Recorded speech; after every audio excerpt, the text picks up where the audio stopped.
Welcome to Rhythm of Life. I'm your host, Steve Ordower. Today in the studio, we welcome the prolific filmmaker, Bob Hercules. Primarily focusing on documentaries, his latest project, Maya Angelou and Still I Rise, premiered at the Sundance Film Festival and went on to win 19 awards on 3 continents. The film aired on PBS's American Masters and most recently was awarded a Peabody for excellence in broadcasting. We discussed this film with Bob along with the rest of his illustrious career.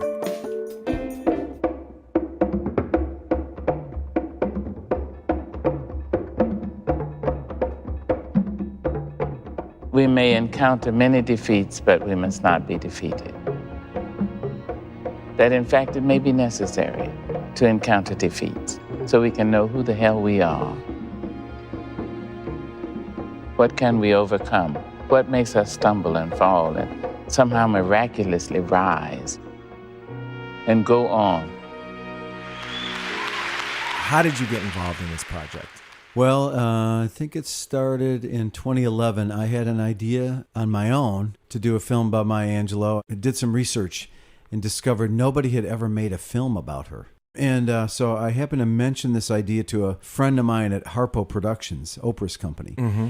And she said, I know just the person you should talk to. So I called up this woman named Rita Coburn-Wack, who was friends with Maya, and it was her producer for Maya Angelou Radio Hour. Oh. And so I called up Rita, and she said, I've had the same idea. And so we teamed up at that point and approached Dr. Angelou about this idea. And, you know, it took some time, but we convinced her to do it. She had turned down every other offer to make a film about her. How many other offers were there? I have no idea, but I bet there many. were plenty. Well, I know that there was in the documentary, I was interested to know that she had an offer from a publisher to write her story. Yeah. And she turned him down for a while. Yeah. Until he put a challenge to her. That's and right. Then she did it. Right. I called Maya. She was in California, I believe, then.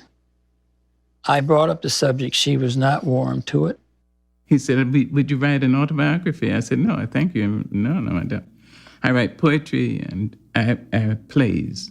And Bob Loomis called me about 3 or 4 times. Oh, he harassed me for about 6 months.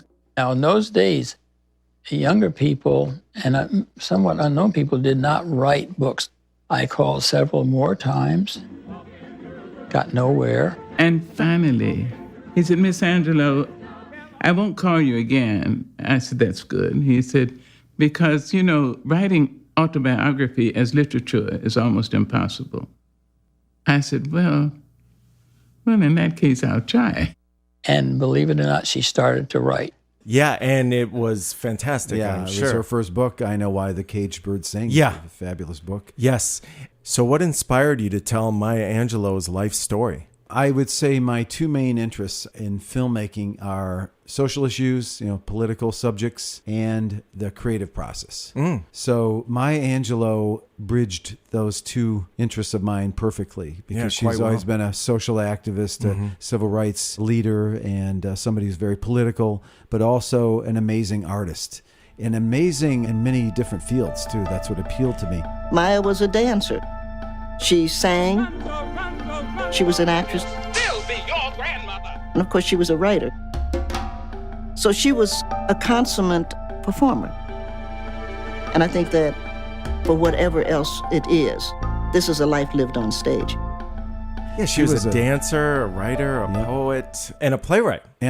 Yeah. And also just the idea that nobody had ever made a film about her was astonishing to me. So that was the other thing. And the third thing was I had a long relationship with the show American Masters on PBS. So I knew that, I figured if I pitched Maya Angelou, the first film about her, it would be a no-brainer. And indeed it was. Oh, they jumped at it. Yeah, I think it took me about 2 minutes to make that pitch, and they jumped on it. Oh, that's so great. I had, right off the bat, we had American Masters behind us. So we knew we had a national broadcast of a very prestigious show, and that was appealing to Dr. Angelou. And I showed her a film I made about Bill T. Jones. Look at this huge place.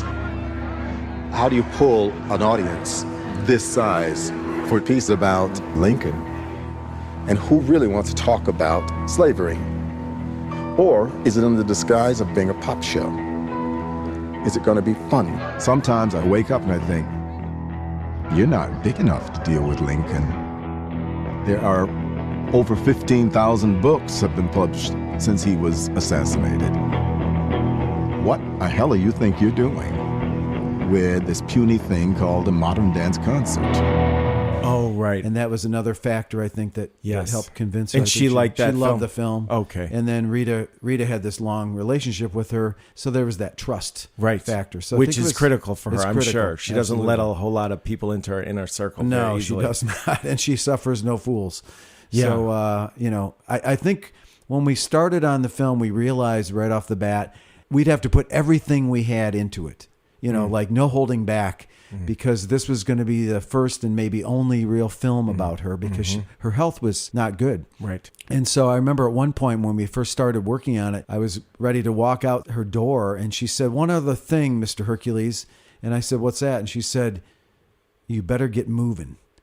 And what she meant was she knew she was not going to live long. Oh. And we better get moving on the documentary. So we went into high gear. Right. So how long after that did you actually conduct the interview with her? So that was in 2011, and the following spring we did the first interview with her. We raised some money and were able to go down to Winston-Salem, North Carolina, where she lived, and did our first major interview with her. And what year are we talking? 2012. 2012. Yeah. And how old was she at the time? She was about 83, I guess. Because I remember you talking to me about this, and you're thinking, we got to interview her, like immediately. We felt an urgency to do it. Luckily, she lived for a couple more years. She died in 2014. Okay. So we did I'd say 2 other major interviews with her. And then we also went on the road with her a little bit. Did a little bit of traveling. Her health was not great. She was in a wheelchair.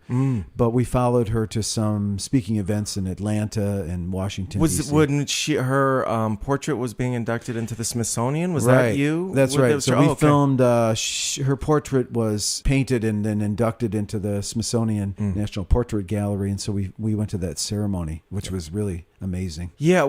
How did that affect you being there and watching that happen? I had never been to the National Portrait Gallery in my life.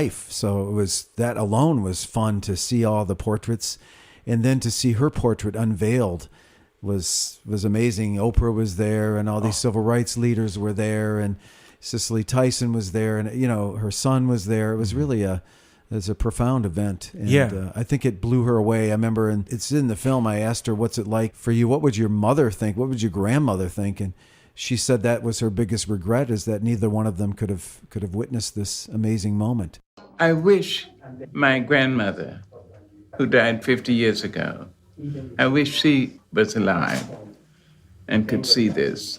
That a girl from Stamps, Arkansas, poverty, a black woman, a black girl from the South, from the Jim Crow South, could have come to this elevation was amazing to watch. Oh, and she was abused. And as a young person, she didn't talk for 5 years. Was this? Yeah, she was. She went mute. She was sexually abused by her mother's boyfriend, and she was only 8 years old. Oh my goodness! And this was so traumatic to her that she went mute for 5 years. My mother's boyfriend was intoxicated with my mother. In his rage at his inability to control her and have her when he wanted her, he raped me.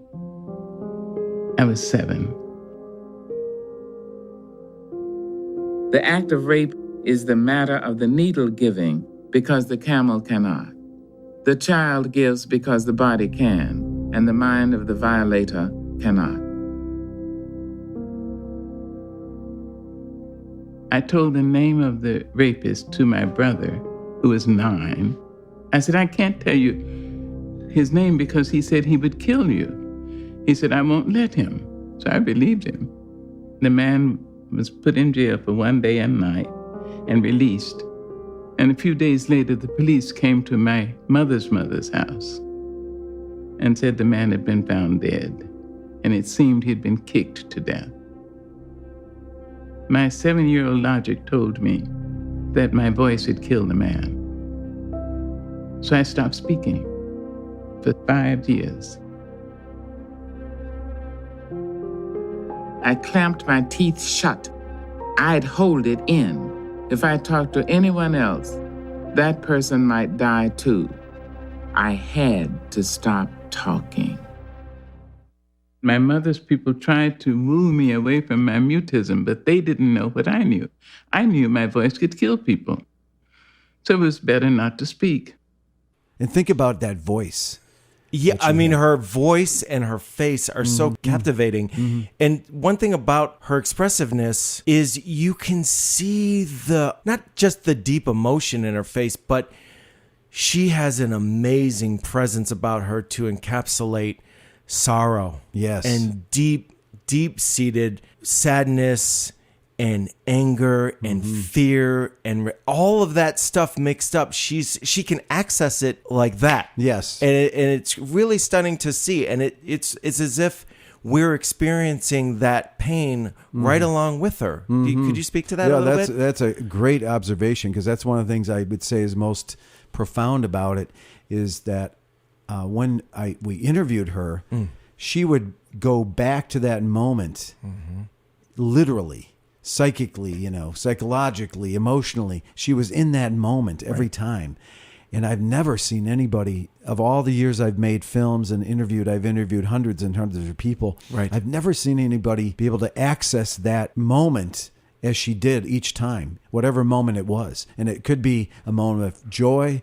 It could have been a moment of anger, sadness, whatever it was. She could just go there. Well, there was one clip that, I mean, the whole film struck me. It was a wonderful piece, and congratulations on it. But there was one piece in particular where she was speaking in front of a crowd of people, audience maybe 70, 100 people, what have you. She was talking about this, I think a woman who worked a service job as a maid or something like this, a single mother, and she laughed, but she wasn't really laughing. Right. I have written a poem for a woman who rides a bus in New York City. She's a maid. She has 2 shopping bags. When the bus stops abruptly, she laughs. If the bus stops slowly, she laughs. I thought, Now, if you don't know black features, you may think she's laughing. But she wasn't laughing. She was simply extending her lips and making a sound. I said, I see. That's that survival apparatus. Now, let me write about that to honor this woman who helps us to survive. 70 years in these folks' world. The child I works for calls me girl. I say, yes, ma'am, for working's sake. I'm too proud to bend and too poor to break. So I laugh until my stomach ache when I think about myself. My folks can make me split my side. I laugh so hard, I nearly died. The tales they tell sound just like lying. They grow the fruit, but eat the rind. I laugh until I start to cry when I think about myself.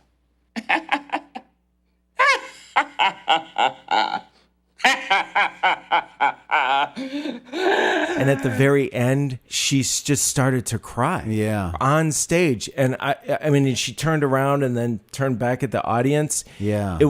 I felt the pain. And I wasn't even next to her. I was watching it through a TV.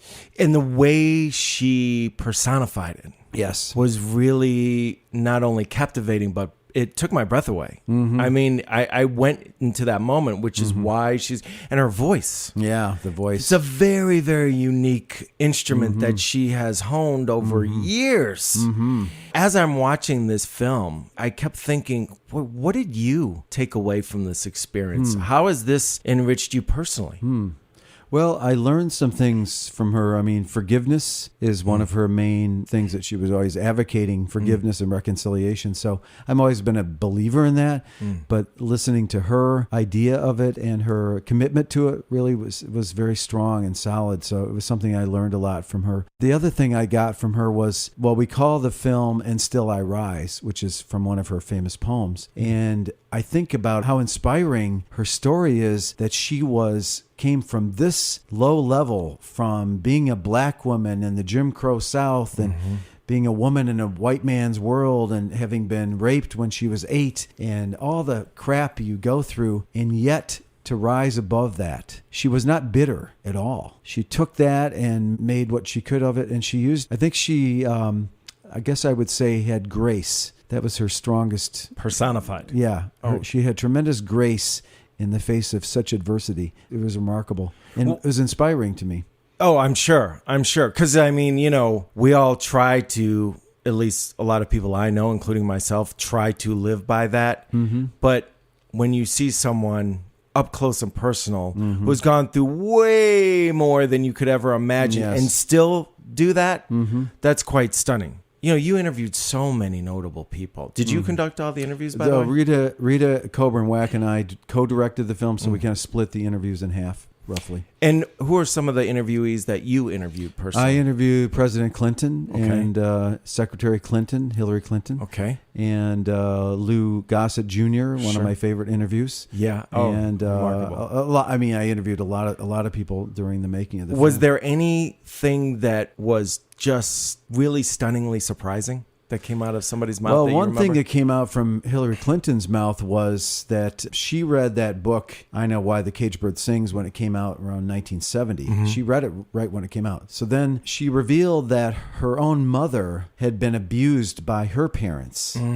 as a child. It reflected my own mother's life, which was a life of neglect and mistreatment and abuse. And I gave a copy to my mother. Her mother read the book because it related to her own situation of having been abused. And then it opened a channel of dialogue between Hillary and her own mother that they'd never had before about this abusive situation. That was, I had never heard that story, and I don't know if maybe it was the first time she told it. I don't really know. But it just stunned me to sit there and be doing this interview, and then she reveals that. So I kind of changed the direction of the interview based on that. And that's so personal. So personal. Which is like, you know, as an interviewer, as a documentary filmmaker, you want that type of personal experience to come across.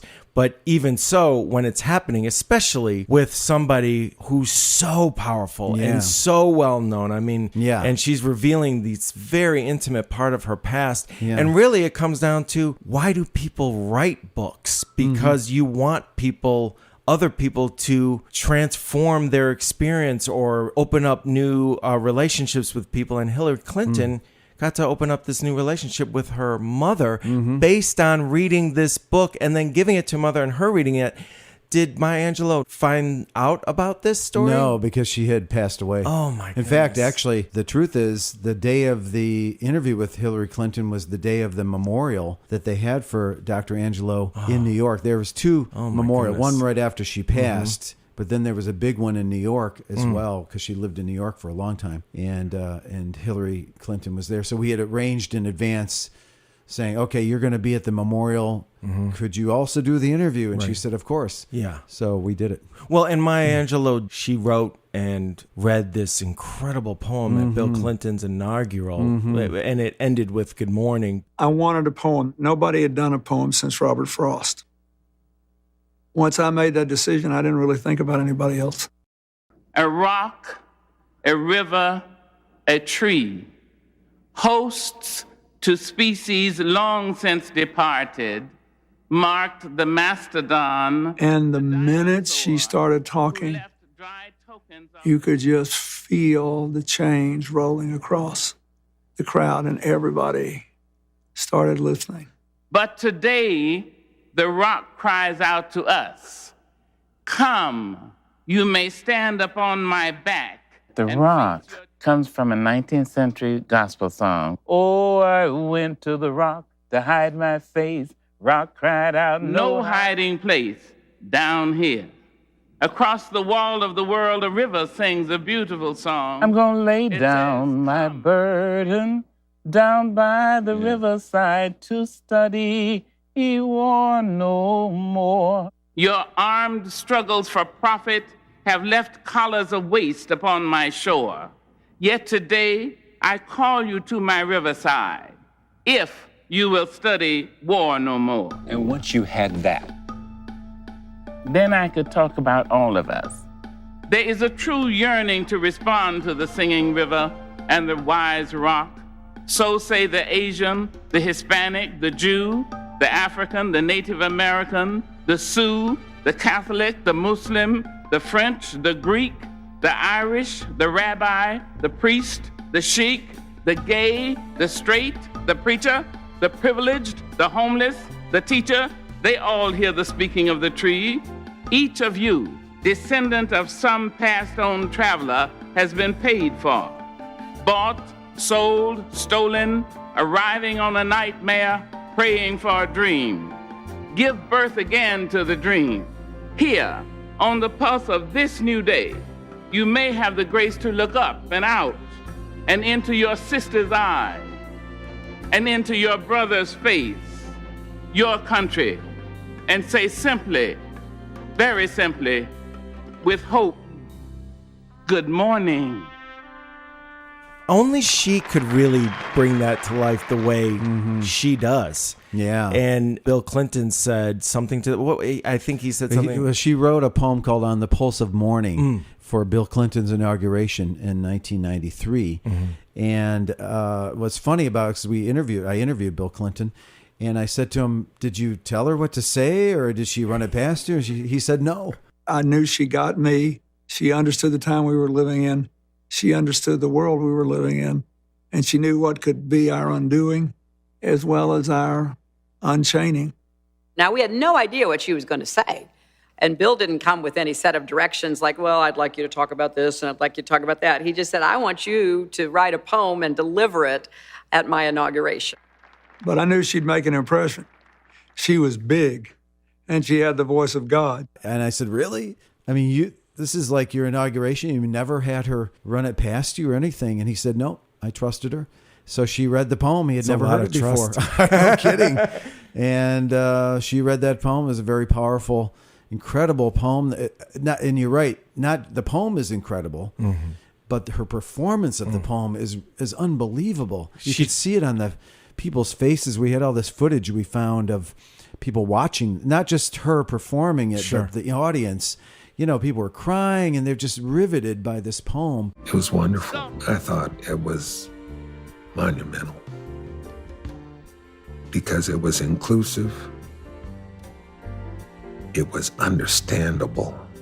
It was the whole package. I mean, it was a phenomenal woman at a moment in history where she belonged, with a president with whom she could relate. It just pulled it all together. She just did it. I mean, it was just breathtaking. That poem is a kind of like an eternal gift to America. And it'll read well 100 years from now. Oh, I cried when I was watching her in the documentary. Yeah. That last footage I was talking to you about, where she was crying at the end.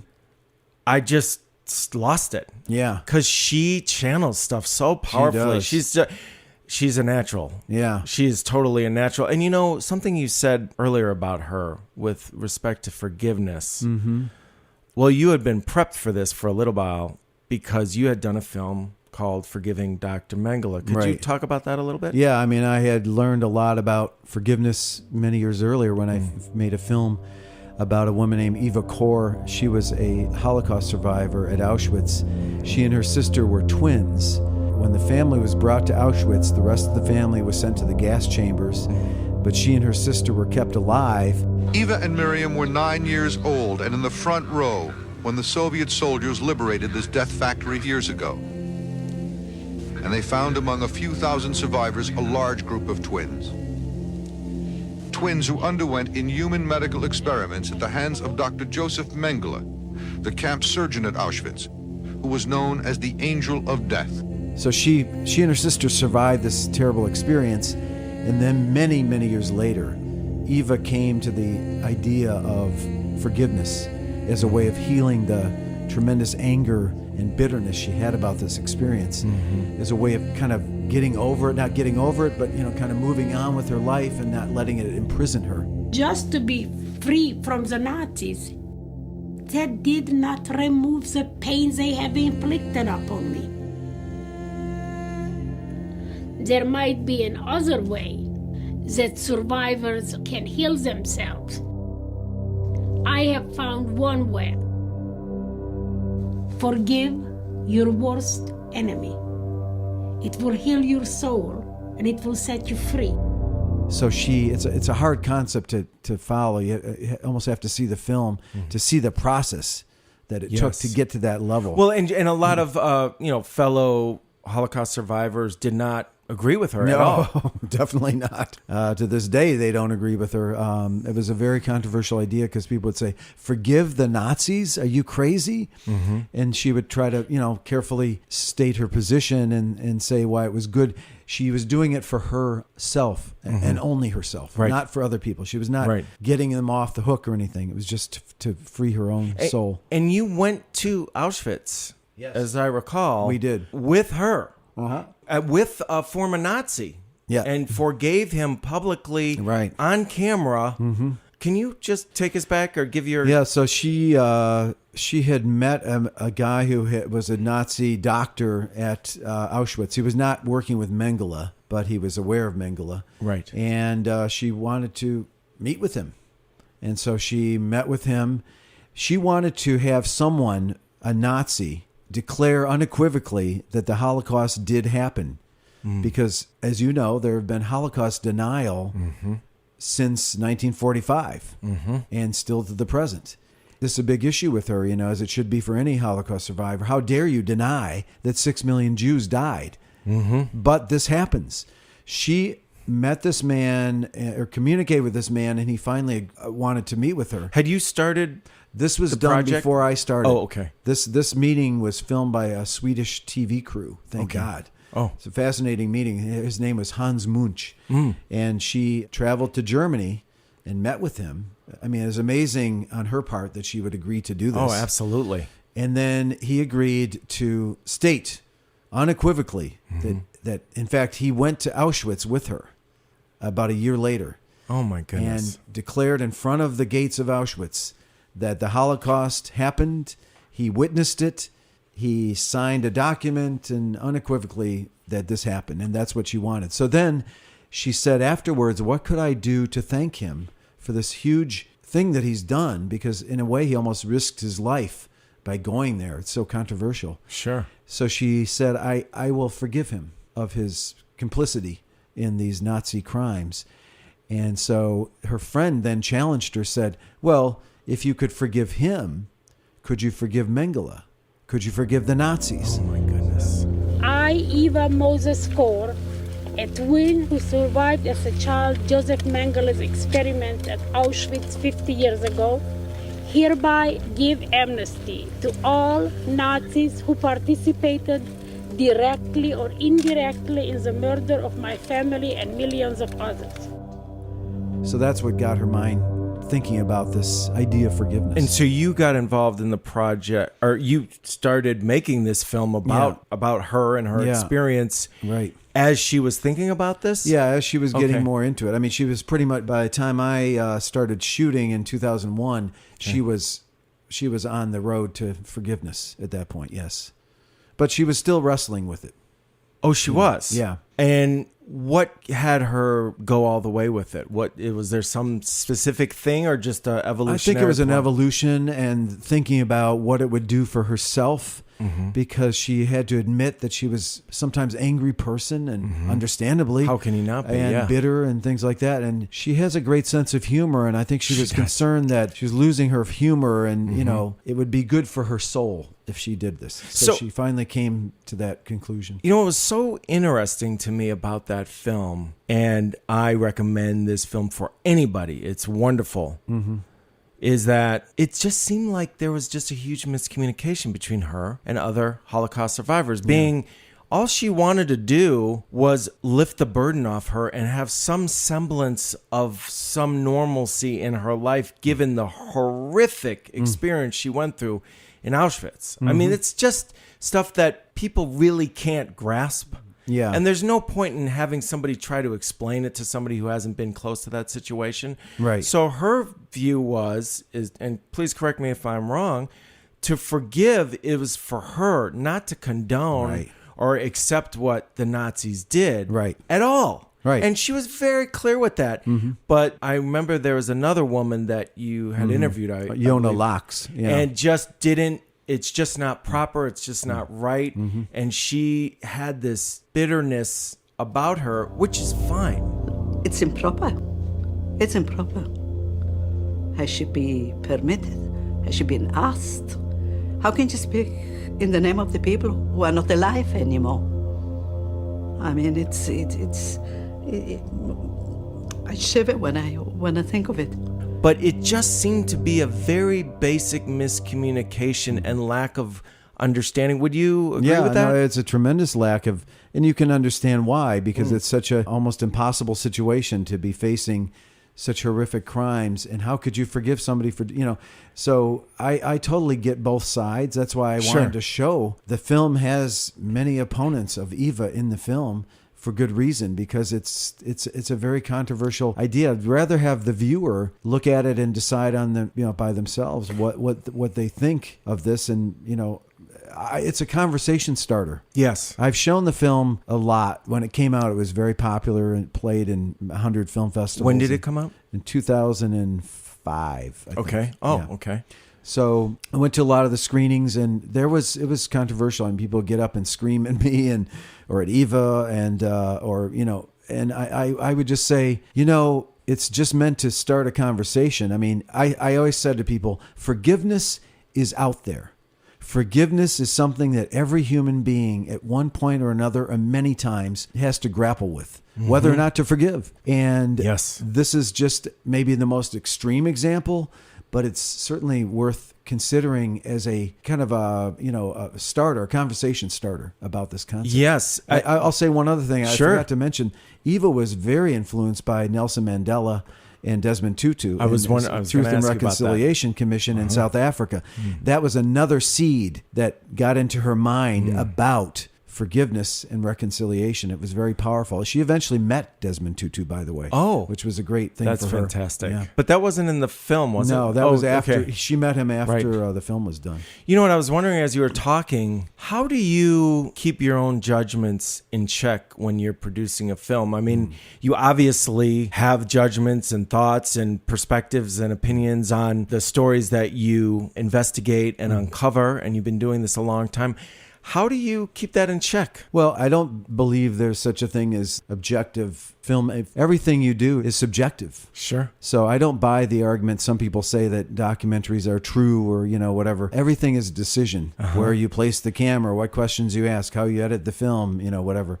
So I think everything it has a point of view in a way. Sure. But I try to I really don't want my story to be imposed on the film. So I try to stand back and let the film take its own path. I try not to impose. I will say, as a young filmmaker, I did do that. I imposed a thesis on my films. Right, they were terrible.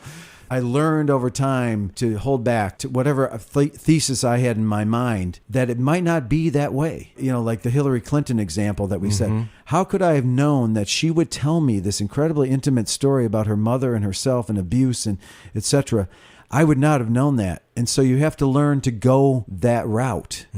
As a filmmaker, as a documentary filmmaker, one of my stock jokes is, if you're a control freak, don't go into this field because you never know where it's going to go. You have to be willing and pliable to be able to go in that direction of the film, and you don't really know until you start.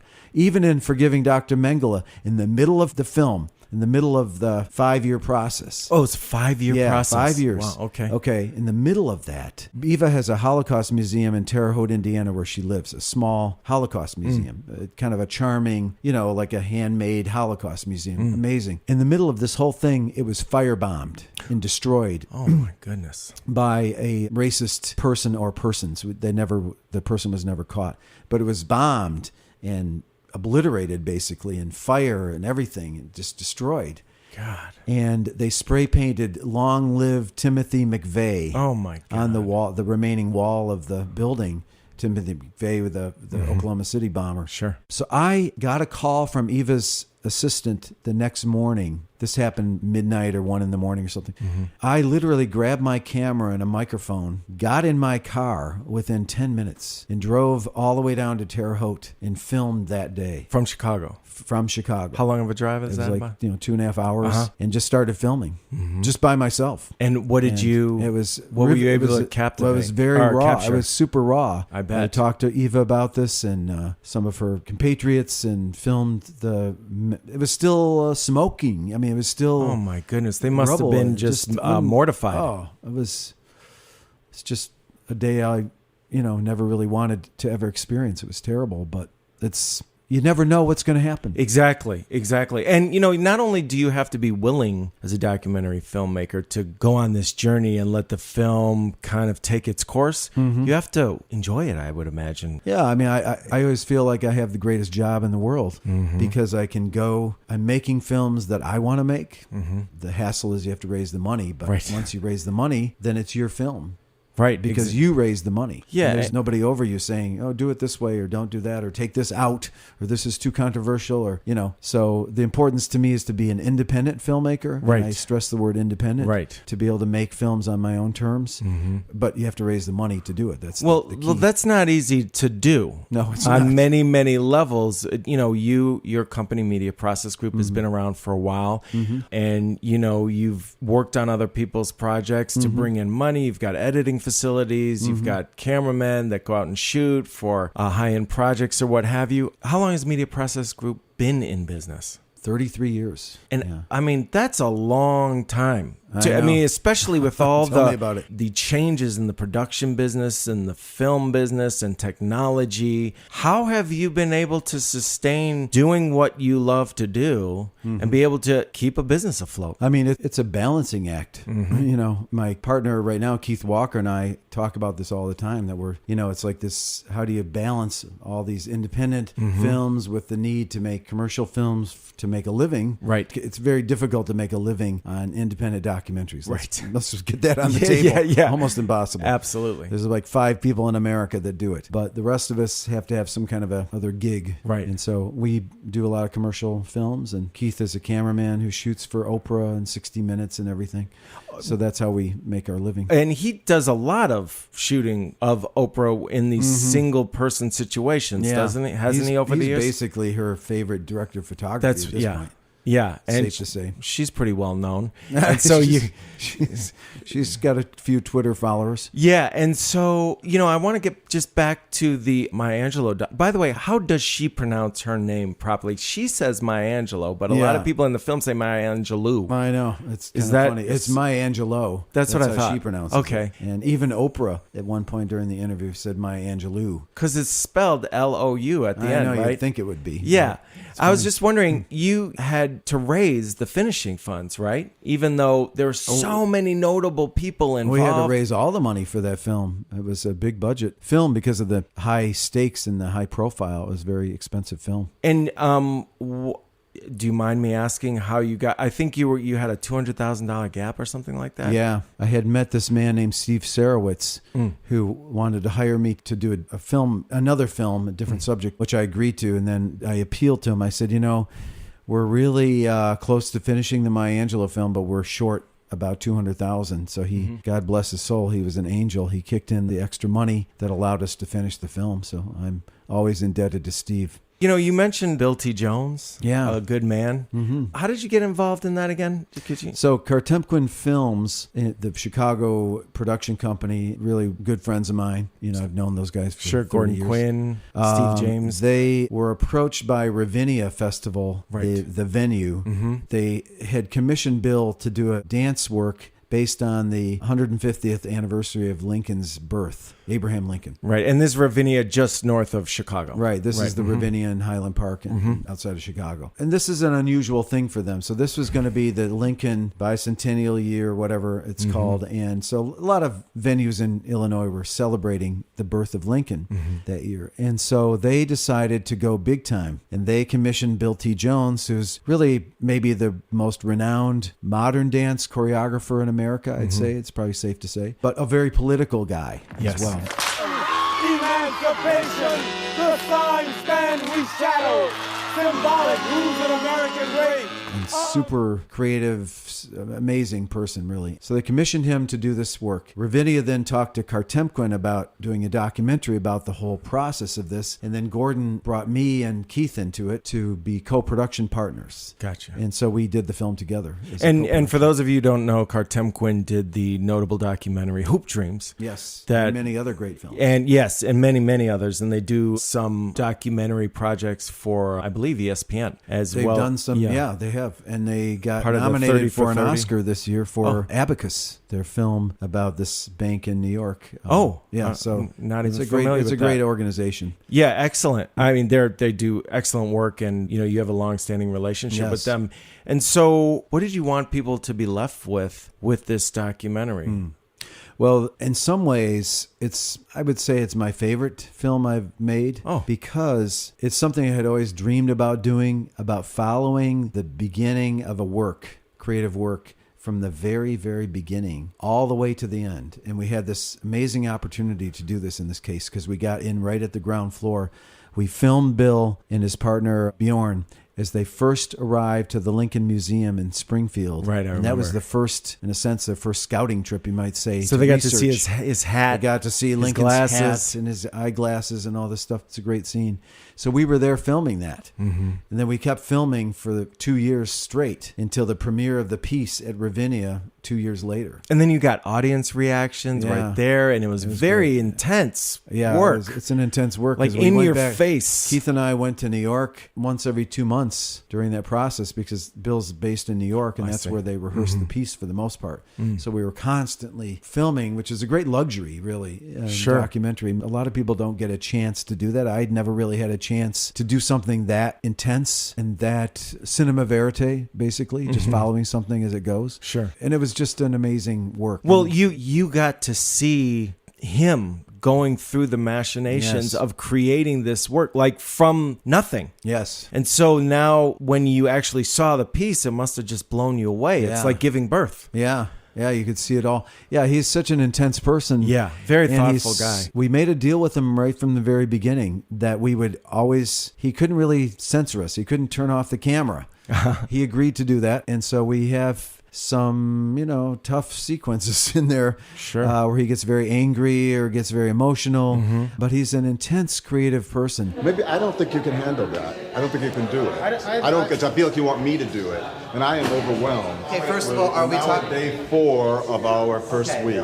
Time is short. This is called the dog ate my homework, and you're just wasting my time with this bullshit.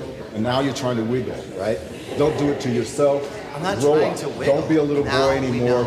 You fucked up. And so it's really a great film about the creative process. Well, I remember that one moment just after he saw Lincoln's, some of his personal belongings, and he stepped outside, and he was just very pensive, and you guys had the wherewithal to capture it. Yeah. And he didn't say anything. He was just alone, just all sitting in his down. eyes. Yeah, it was exactly. It was all in his expression in his eyes, and what also amazed me is the guy's not young, and he's just ripped. He is ripped. Oh my God.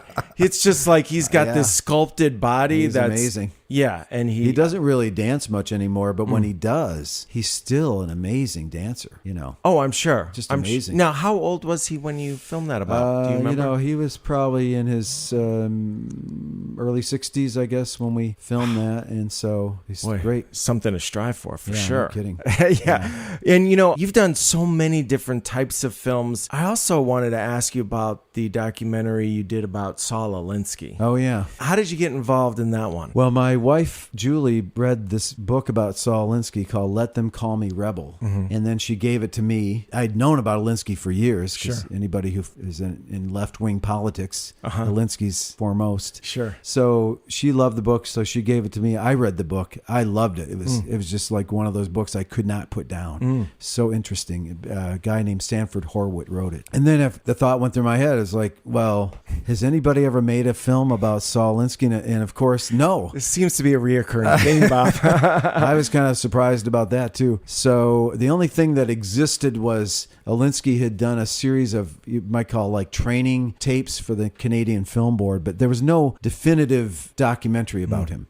So this is, I think, about 1992 or 3 or something like that. I started to work on that film, and I contacted my good friend Bruce Orenstein to co-direct it with me. Bruce was a former organizer who was trained under the Alinsky method, so to speak. And Bruce was an organizer in the southwest side of Chicago. In fact, he was an organizer with Barack Obama at the time. Oh, my goodness. They were together organizing. Anyway, Bruce had transitioned from being an organizer to doing advocacy videos. He had trained himself to be a filmmaker. And so I was having lunch with him. Without the aid of YouTube. Exactly. Without the aid of anything. Amazing. Yeah, he's a very quick study.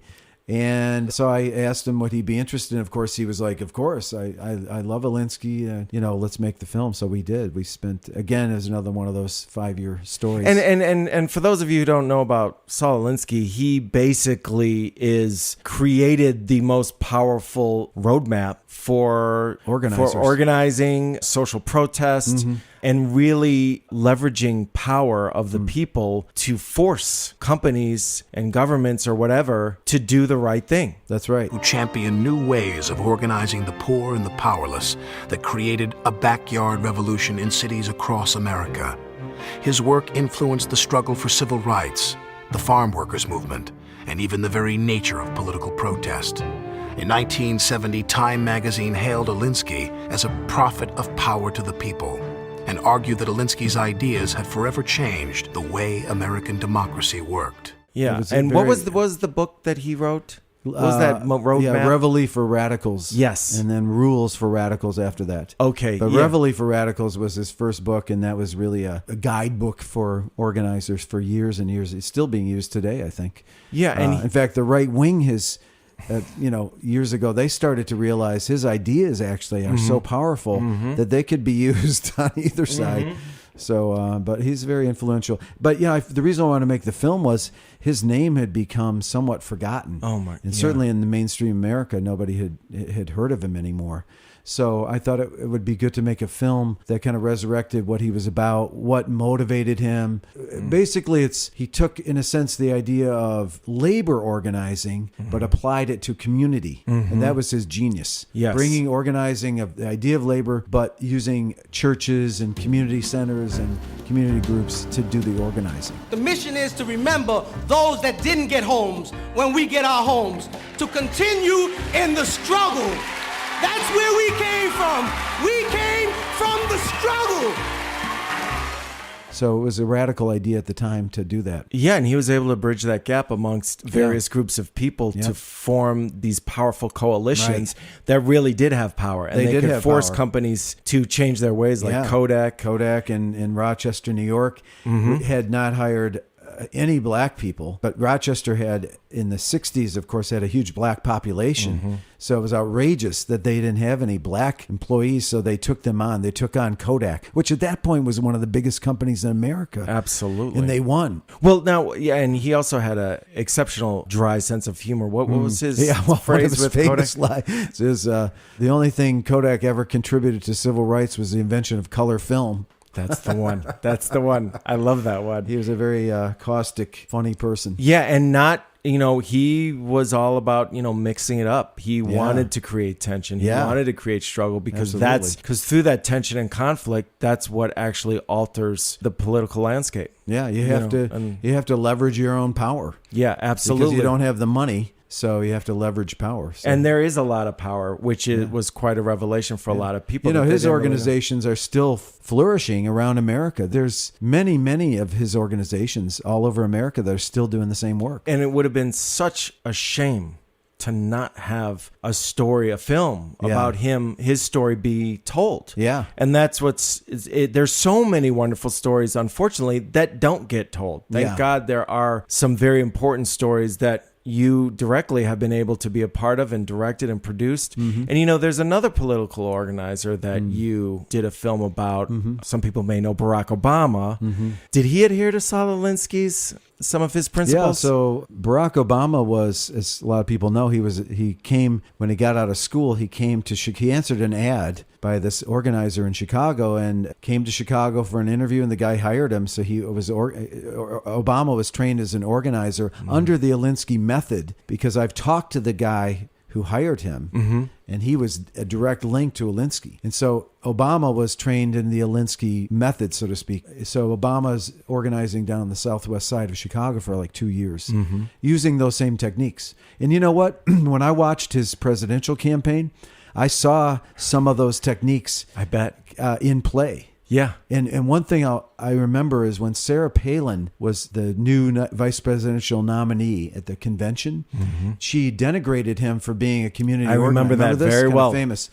And I laughed at her at the time. I saw the speech. So did I. And I said, this woman has no idea what she's talking about. She doesn't understand that his organizing skills and techniques are going to destroy her. Exactly. And that's exactly what happened. Yes. He took all those organizing techniques, and maybe it wasn't visible to a lot of people unless you knew what he was doing, but it worked. Yeah, absolutely. And so now you made a film about him going back to Africa. I did. Could you talk about that a little so bit? then before his presidential run, or was that leading up to his presidential? No, it was a series of coincidences that I met David. There are no coincidences, Bob. Maybe not.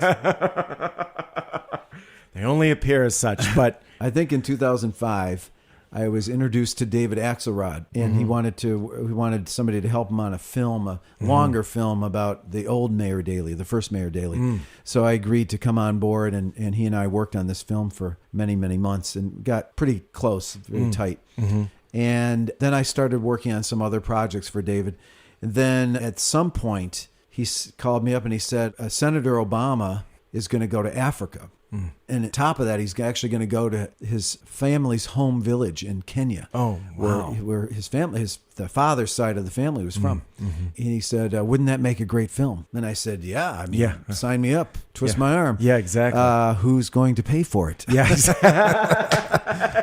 Sounds lots expensive. of good ideas out there. Yeah, a lot of good ideas. Trip to Africa with a whole film crew doesn't sound cheap. Yeah. And he said, don't worry, I'll raise the money. Oh. So he did. He raised a bunch of money within like 3 weeks. What year are we talking? This had to have been in 2006. Yes. So in 2006, we went on this trip to Africa when he was then a senator, U.S. senator, but had not announced his presidential run at that point. So nobody knew he was going to run for president. And so what was it like being there as he was going back and watching this, go through this walk back into his history? I mean, he was there. And then not only I'm interested in how you were viewing his experience, but then later the man became president, the first African-American president ever. Amazing. And you were on this journey, this very, very intimate, very personal journey of him going back to his roots, really. What was that like? Well, it was not intimate. I'll say that. Oh. There was a lot of press on that trip. Oh, this is a big deal. So he was a U.S. senator on a diplomatic trip to Africa. Okay. So he went to several countries, South Africa, Kenya, Ethiopia, Chad. So it was not intimate. I wish it was more intimate, but it wasn't. And so there was a lot of press, and then us, the documentary crew. It's more of a, I guess you could say, political travelogue. It has some emotional moments. Obviously, when it goes to, we went to his father's village and met his grandmother. She was still alive. So that was really amazing. The other moment. So he hadn't seen her? He'd been back a few times. Okay. So this is not his first trip. Sure. Then and didn't he have a sister there? His sister was there, his half sister, and then his family, his wife and his 2 daughters were on that trip too. So that was pretty cool to see them. What do you think they took away from that? Again, it was such a media circus. I'm not sure it was that intimate even for them. Sure. It was just a big media circus. It was completely overwhelming. I mean, it's hard to describe unless you were there to see hundreds and hundreds and thousands of people just lining the streets of this very small town, cheering this man, my husband. It's sort of like, do you know him? But it was very powerful. And they were really young at that point. The daughters were very young, and I think they were kind of overwhelmed by the circus atmosphere and everything. But the other moment I remember from that is when we were in Cape Town, South Africa. We went to Robben Island, where Nelson Mandela and many of the others were imprisoned during the years of apartheid. And Senator Obama went into the jail cell, Nelson Mandela's jail cell, and we were able to film that. That was quite moving. I could see that in his eyes, the profound moment for him, because as I mentioned in the film, this was his introduction to politics. When he was in college, he became an activist in the anti-apartheid movement, and that was the first time he became political, which he admitted to us on camera. I did not know that. So I have an interview I did with Senator Obama that frames the whole film. After we kind of did this rough cut of the film, he agreed to come in to my office, and we filmed like a 45-minute interview where I had him talk about all these different moments in the trip. So he talks about in that interview how he got involved in politics, and it was the anti-apartheid movement. Other than that, he said he was apolitical prior to that. Really? Yeah. That surprises me. Yeah. And what was your impression of him? You know, I think that he seems to be a very personable, down-to-earth guy who is so charismatic and warm, but yet sharp as a tack. Yeah. And what was your impression of being in his personal space? I had known him before because when we did the Alinsky film, Bruce Orenstein brought Barack Obama to my studio one day to watch our rough cut. Before he was a senator? Yes, he was a state senator. Unknown in person, Illinois. Totally obscure person. Down in Springfield. Nobody knew of him. Yes. And he came up and we showed him the rough cut and then took note. He gave us his critique. Oh, so really? We wanted some organizers to critique our film. Were they insightful critiques? Yeah, he was a very sharp guy, but I didn't frankly think that much about him until a few years later. Then Bruce Orenstein called me up and he said, Obama's running for U.S. Senate. Would you come to a fundraiser? And so I went, my wife and I, and he blew us away. He was so powerful and so intelligent and so amazing, really. And his grasp of politics and he's a wonk, really, in some ways. Yeah, and so then we had him come to our house and did a fundraiser for him at our house in Evanston. And then we ended up doing a video for him. Bruce and I did a short 5-minute video for him, kind of a pro bono piece for his campaign. I got to know him pretty well. So, when I went to Africa with him, he and I already had a relationship. Right. So that was nice that I knew him. And I mean, is he as he is on television as most people get to know him over the years? I mean, is he really this passionate, compassionate, smart, intelligent, funny, grounded, down-to-earth person that we all have come to know? Yes. I'm always impressed with him. He's very down-to-earth. We had the opportunity on that Africa trip to have dinner with him several nights because we were, there. We were on the trip, And I was struck by his sense of humor, which unfortunately, when he became president, he had to keep in the closet for the most part. Except for the occasion. It came out every now and again. He was on Letterman every now and then. Yes. But I mean, he is a very funny guy. Oh, yeah. And but every time we had dinner with him, it was always off the record. So he felt free to use his humor and to be funny. I mean, looking back on getting to know the first African-American president of the United States, you've interviewed countless other notable people, including Maya Angelou, Oprah Winfrey, Bill Clinton, Hillary Clinton, Secretary of State, and almost the first female president. Yeah. My God. What are some of your most notable moments that really have resonated with you over any of your films and all the interviews? I mean, they're all different, but they all have unique moments and highlights, I suppose. I mean, I think having met and to spend time with Maya Angelou was one of my biggest thrills because she was one of my heroes.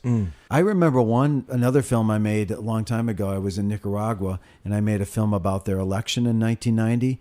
And I'll never forget the moment when my sound man and I was shooting at that time, the cameraman, were making our way through in Managua, Nicaragua, making our way through a crowd of about 100,000 people to get up on the stage when Daniel Ortega was running for re-election as president. He lost that election, actually. It's hard to explain why that meant so much to me, but it was just an amazing moment. The sun was setting, 100,000 people, just super intense. We wound our way through all these people, 100,000 people, and got up on the stage and filmed Daniel Ortega giving his final speech the night before the election. Everything was encapsulated. The Cold War, the meddling of the United States with the Contras, the Reagan era.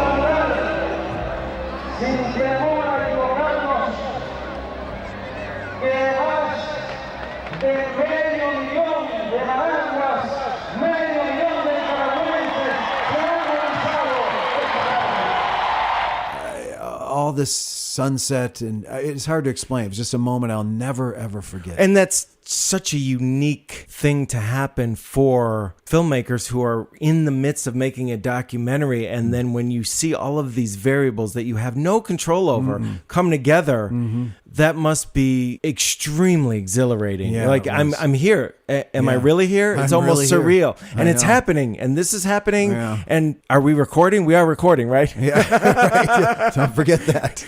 Yeah. Right. That's wonderful. You kind of feel like you're at the center of the universe at that moment, you know? Or actually, the other moment I remember is Keith and I were hired to film the night of Obama's election in 2008 in Grant Park. And we were given, because we were filming for Axelrod and for the campaign, therefore, we were given the center camera position, the best camera position to film that whole event.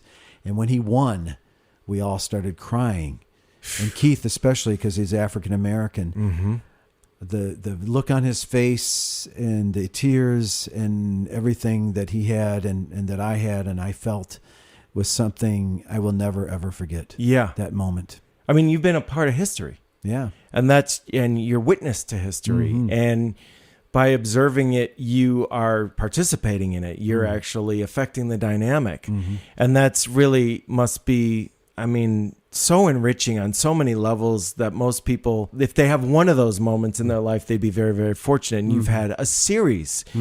And, you know, it leads me to the question of, back to what I was saying earlier about there's so many stories that don't get told. Yes. And although I will say, I think more are getting told now. Why is that? Because the proliferation of the equipment is so much cheaper. There's so many more filmmakers. And to be honest with you, I think there's some pretty great filmmakers out there. I'm always amazed at the quality of the documentaries I see these days when I go to film festivals or on Netflix or on YouTube or whatever. It's impressive to me to see the number of people that have really taken the documentary form and done so many amazing things with it.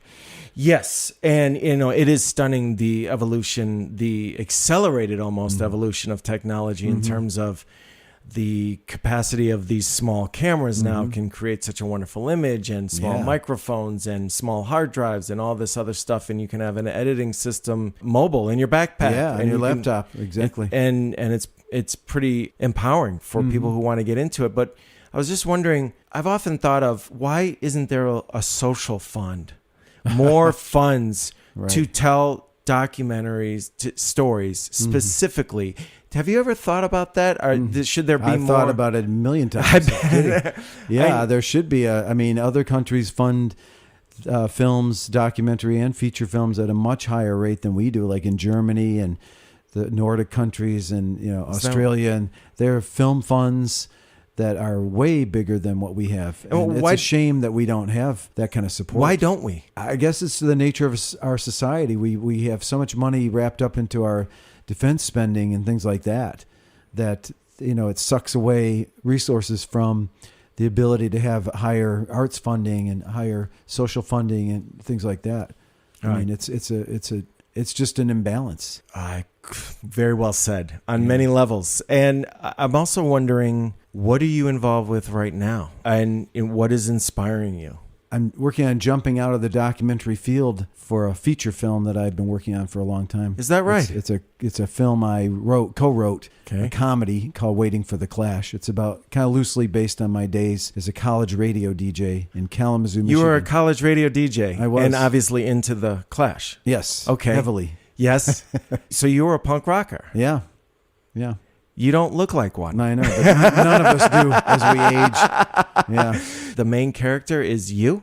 I mean, loosely loosely based on me or a compendium of other people as well. Okay. I mean, it's a fictional film. So as I wrote draft after draft after draft, I slowly got away from it being me, which was healthy. Sure. In fact, a screenwriting teacher at Northwestern read it and gave me some advice. And he said, first of all, forget yourself. Okay. Don't get hung up on you didn't do this or you did this or whatever. It's a fictional film. So once I did that, I was liberated to make the character more interesting than me, because I don't think, quite honestly, I'm not sure I was that interesting. I think you're pretty interesting, Bob. Well, whatever, but it's healthy. Sure. So then, well, this is before all those films you made. Right. It was. So then I got hooked up with another writer named Jeff Rogers, and that's when it really came to life, when he started working with me on taking what I had written and blowing it up into a very funny script. Well, so it's a comedy. And you haven't done comedy before, No. have you? I mean, I did one short film in 2001 called The Last Frontier, which is a very dark comedy. Yes.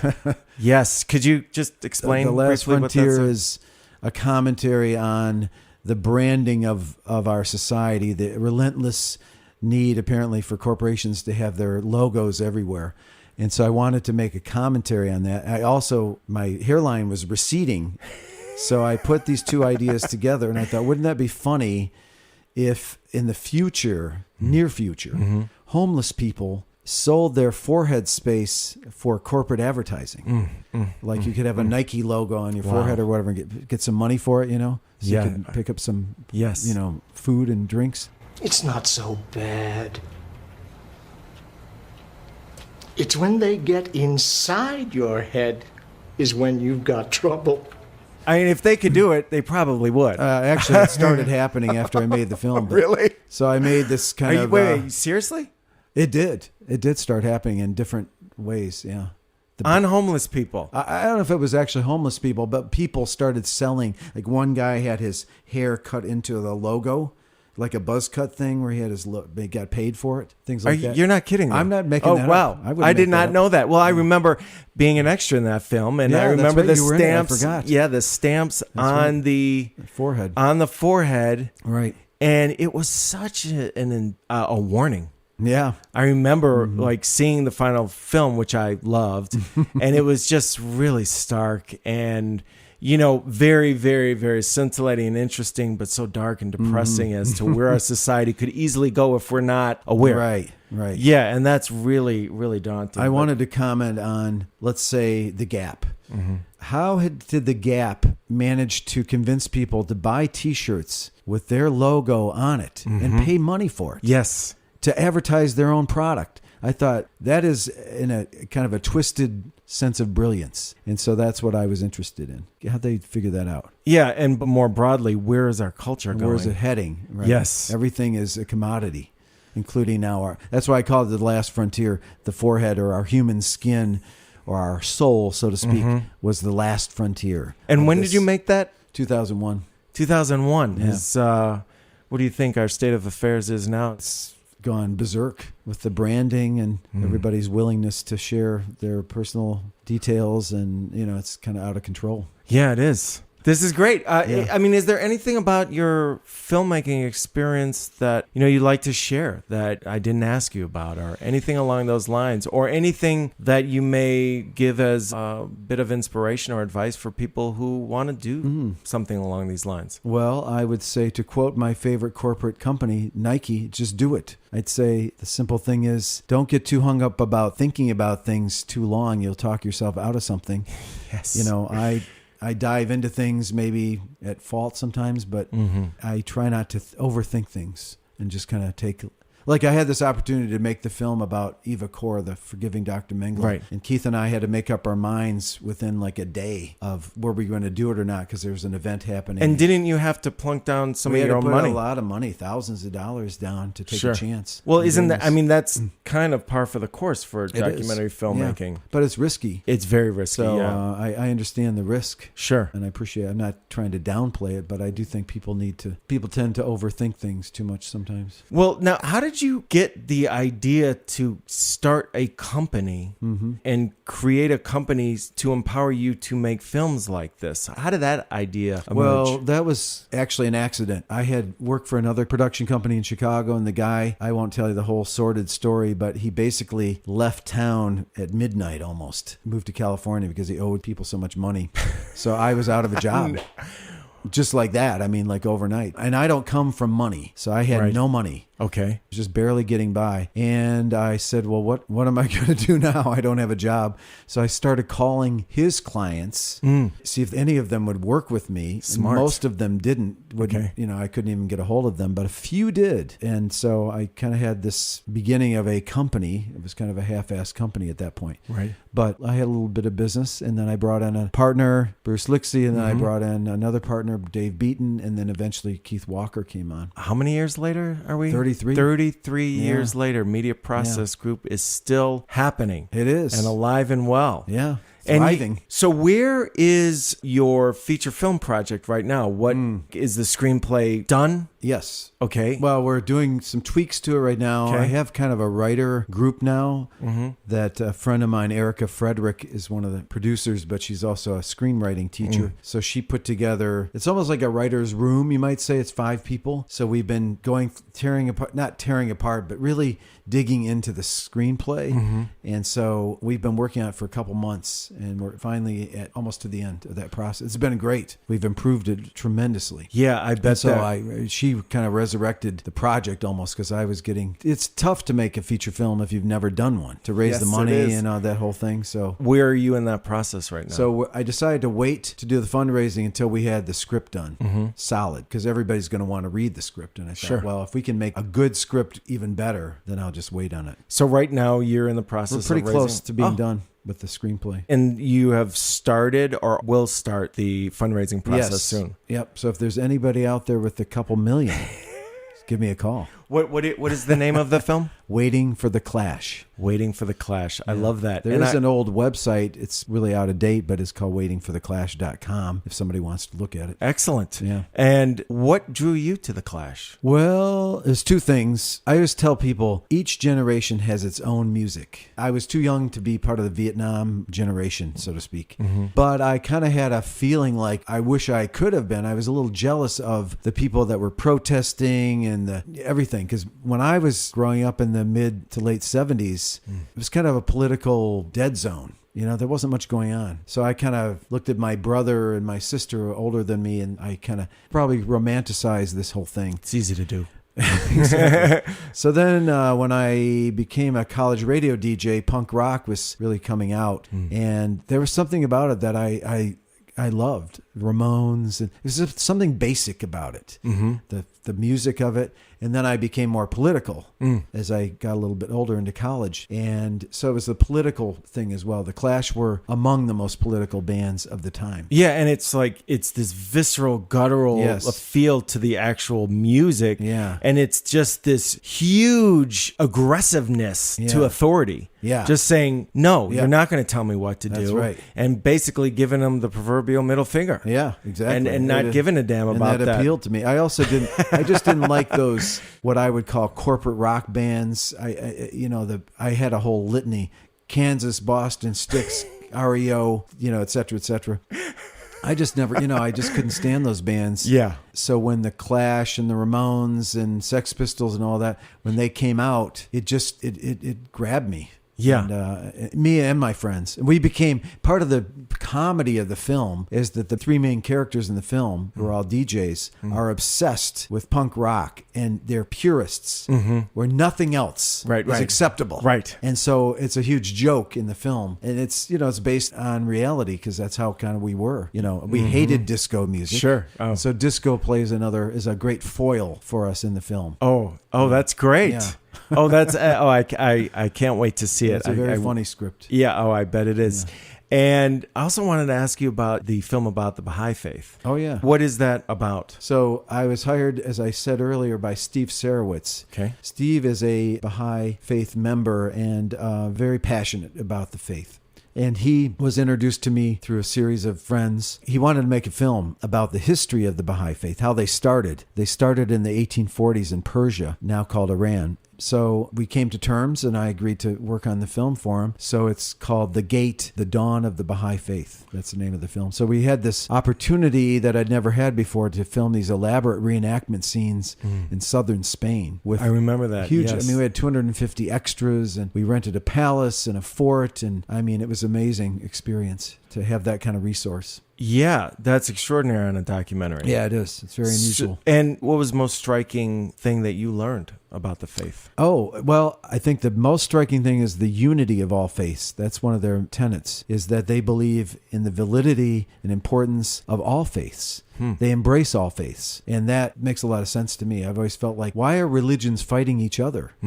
All religions preach peace and love. Yes. So I think this is a very admirable part of their faith, is they embrace all religions. Is that emphasized in the film? Yes. Yeah. Oh, yeah. It's a big part of the film. Absolutely. That's quite striking. How many people are in the Baha'i faith worldwide? I think it's like 5 million people around the world, but they are in many countries around the world. And we have the Baha'i temple here just north of Chicago. We have the only North American temple is in Wilmette. Just for those of you who don't know, that's just a northern suburb of Chicago. Right. And it's beautiful. It's absolutely beautiful. Stunning. Yeah. Well, Bob, thank you so much for being here. It was a real pleasure to speak with you and for you to give us a glimpse into your world. And good luck on your first ever dramatic feature film project. I can't wait to see it. Thank you so much for being here. Thanks for having me, Steve. Join us next week as I welcome the Grammy Award-winning icon Mavis Staples, as we discuss how the Staples Singers got started, her illustrious career with her family, and working with such musical greats as Prince and Bob Dylan, as well as her family's relationship with Dr. King and the Civil Rights Movement. We also talk about the groundbreaking gospel music television program, Jubilee Showcase. This show gave a powerful platform for most of the notable gospel artists in the 1960s and 70s, including the Staples Singers, and was hosted and produced by my father, Sid Ordower. You don't want to miss this, so do yourself a favor and subscribe to this podcast, and please leave a rating and review so others can find out about Rhythm of Life. This has been a Rhythm and Light production.